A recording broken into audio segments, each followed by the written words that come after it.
Hey everybody, welcome back to Kevin's One-Stop Shop, where no job's too big or too small. Fix everything from A to Z. So what I have here is a 05 Chevrolet Suburban 2500 6-liter gas burner, showing random misfires on 1, 3, 5, and 7, and also bank 1, sensor 1, O2 sensor issues. So my initial thoughts are that the O2 sensor is bad, causing the fuel oil mixture to get adjusted and making the engine run bad on the 1, 3, 5, and 7 side. I don't know what else is common to the 1, 3, 5, 7 side. Could be something other than that. The O2 sensor may not have anything to do with what's going on. It may be showing bad as a result of the misfire. But guess what? That's what I'm here to find out.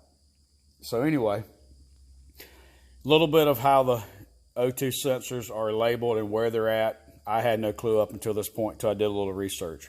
So anyway, this engine in the Chevrolet, you have cylinders 1, 3, 5, and 7 on the driver's side, and 2, 4, 6, and 8 on the passenger side. So the bank 1, you have bank 1 and bank 2 O2 sensors. Bank 1 is on one side of the vehicle. Bank 2 is the other side of the vehicle. The sensors are labeled front to back, starting with number 1. So bank 1 O2 sensor is always going to be associated with what side of the engine the number 1 cylinder's on. On this case, the driver's side. So bank 1 sensor 1 is going to be on the number 1 cylinder side, which is the driver's side of this vehicle, the first one you come to upstream of the catalytic converter.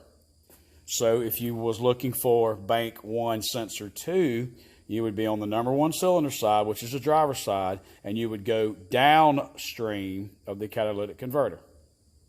Now, where is bank 2 at? Well, it's on the passenger side because cylinder number 2 is on the passenger side. Sensor 1 is the first one you come to, the upstream one on the passenger side of this vehicle of the catalytic converter. Bank 2 sensor 2 is going to be downstream of the catalytic converter on the number 2 cylinder side. So real quick, whichever side number 1 cylinder is on, that's bank 1. Whichever side number 2 cylinder is on is bank number 2. The sensors are labeled front to back, starting with number 1. So I took the O2 sensor out of this vehicle. I'm not really sure exactly what it should look like, but it had a little more carbon buildup on it than that. I'm not sure if that's good or bad because I've never done this before. The way that I removed it was, there was a kit I got from Harbor Freight. It's got a bunch of different little sockets in it. The O2 sensor, there's 2 different ones. You can see there's a slot in the side. There's a hole, and then where you put your ratchet, pull handle, whatever on the side is offset.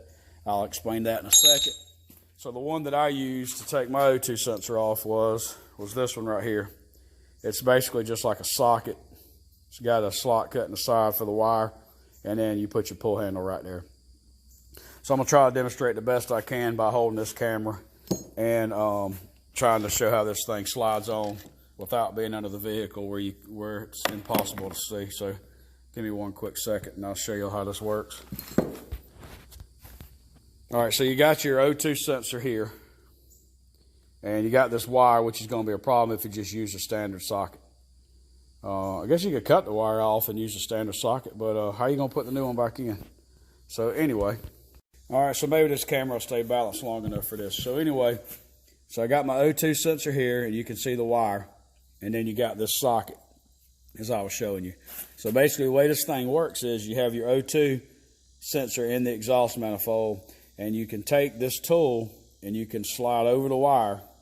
You slide over the wire, and then you just basically run this tool up against that right there. So now looking at it from the side, you've got bite on the O2 sensor, and your wire's over here out of the way. And then you engage your pull handle or whatever you want to use in this hole, and you loosen it up. So this kit I think costs like $20. But anyway, this is what that thing looks like.